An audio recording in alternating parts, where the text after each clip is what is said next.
September 27th, day 185. I have a little over a week to go. Tomorrow I'll make the 1 week point until I need to be to Katahdin. Well, want to be, to catch the full moon. Annoyingly enough, a bunch of other people are trying to jump in on my plans. All of a sudden, everybody's a night hiker. They're like, oh yeah, we're going to go up for the full moon. I'm like, the fuck you are, man. That's my night. A bunch of assholes. I'm like, have you ever night hiked? They're like, no. Yeah, so they're all trending on my groove. You know, I might be a dick and buy some Crisco and smear up some of them rocks after I climb on them so that you slip and break your fucking leg. That's my night. I don't want a bunch of people up there. I'm cool with a couple of people being up there, but that place is fucking full of people. I'm gonna be pissed. All right, these aren't night hikers. This is my territory, man, not yours. So I got like, I don't know, 15-ish miles to do before the very last town, my very last resupply, Munson it is, which has a crappy and horrible resupply. So I sent a few boxes, but I'm going to need more stuff than that because I didn't know what I was sending when I sent myself stuff. Well, I knew what I was sending, I just didn't know what I'd need. So I do have the basics covered, but, you know, I need things like candy bars, you know, things that fuel a hiker. Well, going into the 100-mile wilderness, which is 100 miles without resupply, so that's going to be a lot of food on my back. A lot of people are being smart and mailing a bunch of their stuff to the very last place. So why carry a tent through the 100-mile wilderness when there's shelters all over the place? I'd like to do that, but, you know, I like having all my stuff, so I'm just going to carry it. Yeah, I did finally run into Friend Reed Tomatoes and Mr. J. Turns out they were behind me the whole time. I must have passed them up that day. I thought they were like 5 miles ahead of me. They were like 3 or 4 behind me. I'm that badass. I just pass people up, you know, without even knowing. Okay, so I'm going to get to Munson. I'm going to take a half day there, you know, sleep, rest, wash my stuff, do everything I can. They got a breakfast in the morning, all you can eat for only $10. Oh, yeah, that's my main drive. We all know it. And then after that, man, it's the 100-mile. So let's get on. I have to get my socks wet here. They have a line strung for when this is high to get across it. It's not that high, but yeah, I'm definitely going to get my socks wet. I'm going to search around for an alternative route and see what I can do, because this is my last pair of clean socks. I just put them on today, and I don't want to get them wet. Getting my feet wet wasn't the problem. It was easy enough to skip across those stones. When I came to the other side, it branched out in 3 directions. The trail branched out. And they don't have them marked with any blazes. I found one blaze on this side of the river, but I can't find another one. So, yeah, I know I'm supposed to be on this side of the river. There is one blaze, but just one. And I've gone down, went down one. It was a dead end after about 60, 70 yards. And there's 2, oh shit, I think I see a white blaze.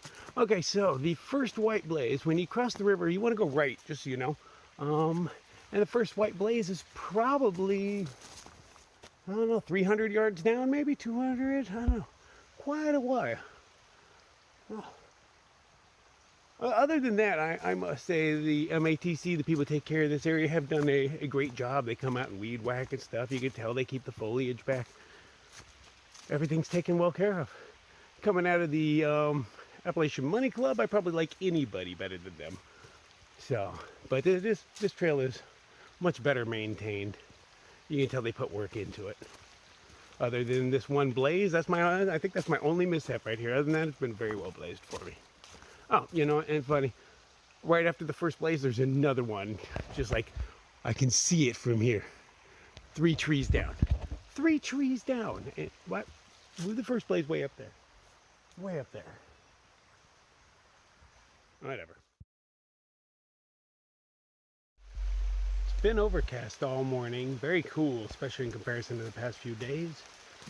And now the pitter-patter of rain is hitting the leaves above me. I definitely can't complain because I'm headed into town, so even if I get soaked, it's not so bad. And it hasn't rained on me since, I don't know, it's been a couple of weeks. So, you know, it's got to rain eventually. Might as well be now. get a one and a done and give me another week of great weather to get through the 100-mile. A clear, starry night on the 5th for my summit. Oh, yeah. That's what I'm hoping for. Trail takes care of me. I'll keep my fingers crossed, though. And here is my second river fording for the day. According to the book, the last one was supposed to be knee-deep on average, but we're obviously way lower than average. But it looks like I can walk right across this little, I don't know, debris field. Flotsam. And trail is over there. It better be over there. I got confused last time, but not this time. Find myself on the shores of another big-ass lake. From what I hear, the 100-mile wilderness is filled with lakes. Some of them warm, and a lot of them filled with leeches. And everybody's just like, oh, just keep moving and the leeches won't attach. But I watched how quick the one attached to Mr. J's foot last night. And that thing was just like bam on him. You know, just, he barely had his foot in the water and it got him. I ain't gonna mess around with no leeches. Here I have a choice. The old AT runs down this way. It's the historic AT they call it. Or the current AT runs down that way. If I go this way, I'll be in Munson in 2 miles. If I go this way, I go 2 miles down and then I hit a road and then I go 4 miles down from there. I can hitch if there's traffic to get to Munson. That's pretty dumb. So naturally, I'm gonna take the smart way, the old AT. Why the hell would I walk an extra 4 miles? No, no thank you. We have finally come upon Shaw's. This is where I'm going to stay the night and hopefully upload a movie or two to YouTube. They claim to have super fast Wi-Fi. I want to see what super fast means. But yeah, I'm going to get an all-you-can-eat breakfast, do a little resupply. I think I'm going to sleep in my tent because it's way cheaper, but I'll see what they have to offer.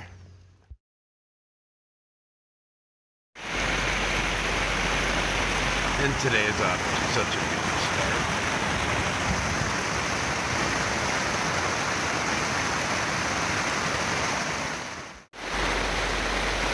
Day 186.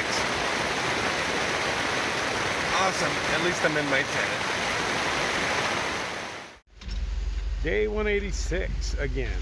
Alright, so fortunately the rain didn't last very long. Just enough to clean my tent off, get everything a little wet. But, you know, everything I had was inside, so I did great. There was a guy who slept right underneath the eaves of the house, and he totally got washed out. All the water came down on him in a funnel because it came down hard for a while. I'm searching around town for a little bit of resupply because that's my only real time constraint here is food. Once I enter the 100-mile wilderness, there is no more food. So if I don't bring enough, I'm going to have to go faster. And, you know, I do want to get there by the 5th, but at the same time, I want to have a good time in the 100-mile. This is my last chance. This is the best scenery, the flattest walking beaches every night I hear. It sounds like Shangri-La.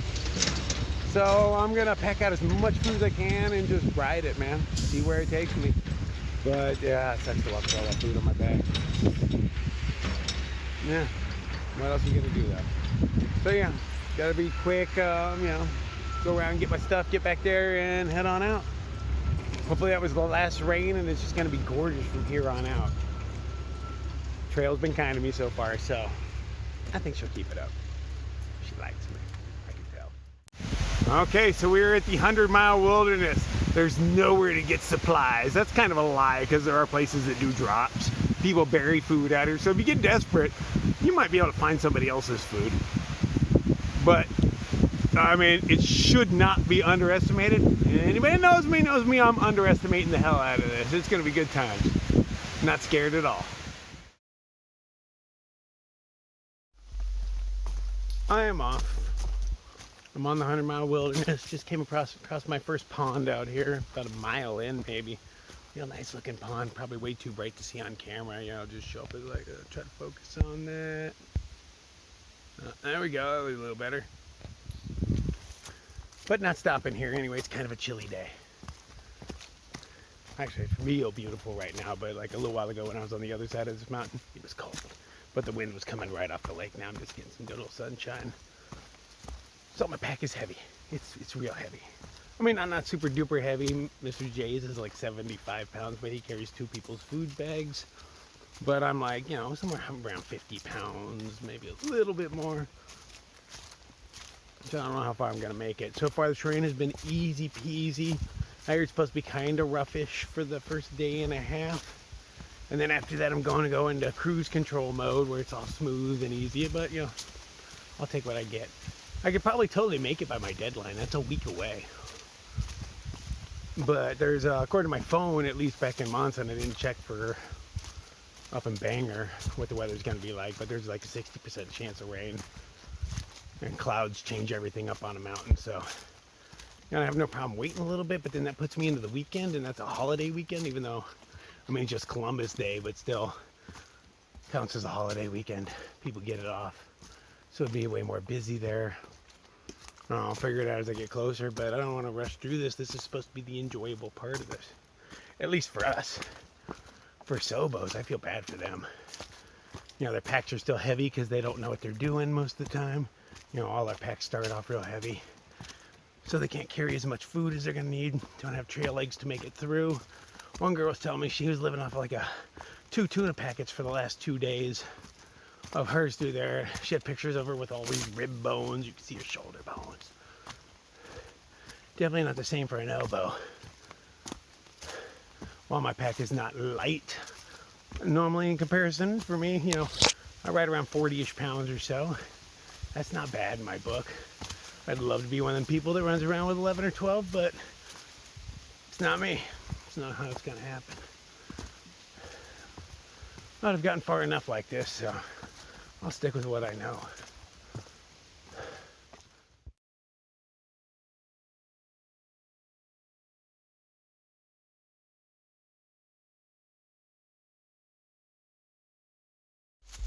Just ran into Vitamin D and Stuck Norris. I haven't seen them since like Hot Springs. They're doing a Sobo, or a flip-flop actually, ending up back in Harper sometime around Christmas. Yikes. Sounds cold. But they were telling me about the beauty and splendor before me. I was telling them about the crap that awaits them. But they say there's a waterfall up here in another few miles with some decent campsites around it. And I wouldn't mind stopping there. I mean, that would only put me at like 6 in for the day, but hey, I got a lot of weight on my back. But it's not like this is hard terrain. I got kind of a late start because, you know, we got to get dropped off back at the trail. And then, you know, dealing with the excess weight, going kind of slow. So 6 would be great for me as long as the sites are good. If not, even another 4 miles beyond that is a shelter. But according to those guys, they built a fire at a place that had a fire ring, but it wasn't an official camp, shelter or anything. And a helicopter actually came in to yell at them. And they seem like pretty honest guys. I don't think they made that up. But that's pretty intense for a small little campfire in a ring that's been there for years. Bringing in the helicopters. So, but that lets me know if I build a fire somewhere where I don't think I'm supposed to do it, try to keep it small and concealed. See if I can get away with it. They at least give you a warning the first time, right? You take it the second time. So I stand, like, you know, if I get caught once, I won't do it again. Jelly Bean summited yesterday. Good for her. Her summit photos look pretty badass. And she even went with a full pack on and took the knife's edge down because I got that stuck in her head. Damn, she's a rock star, man. Proud of her. Hope I have the balls to do what she did, huh? We'll find out. I'm sure I do, but, you know, I doubt I do it gracefully.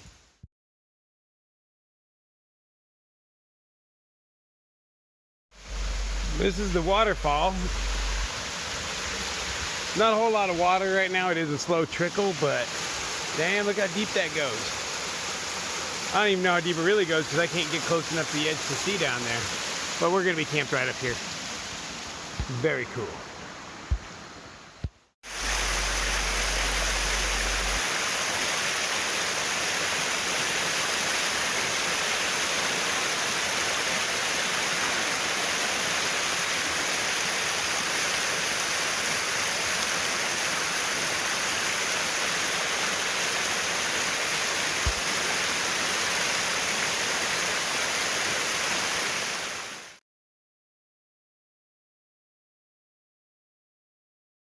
Greetings, Nightcrawler here. First off, let me thank you so much for your support. I had no idea when I started this channel that anybody would watch, given that there's so many less offensive people out there filming their thru hikes. But your positive comments, they got me through many a dark time, and I thank you so much for that. Now that I'm back in the other world, I want nothing more than to get out to the PCT. But I can't do that without your help. So I've started what's called a Patreon account. There's a link in the description below. And if just half of my subscribers donated $1 or $2 a month, that would easily enable me to get out to the PCT. I also need some new gear though, so I put a link to my Amazon wish list in there, and maybe other links in the future as well. You know, I'm gonna need things like new puffy, warm clothes, an ice axe, spikes for my shoes, maybe a real camera so that I can film more and better footage. So if you've enjoyed my AT Thru Hikes videos so far, please donate a little bit so that I can continue to entertain you with my antics. I hope to see you on the PCT next year.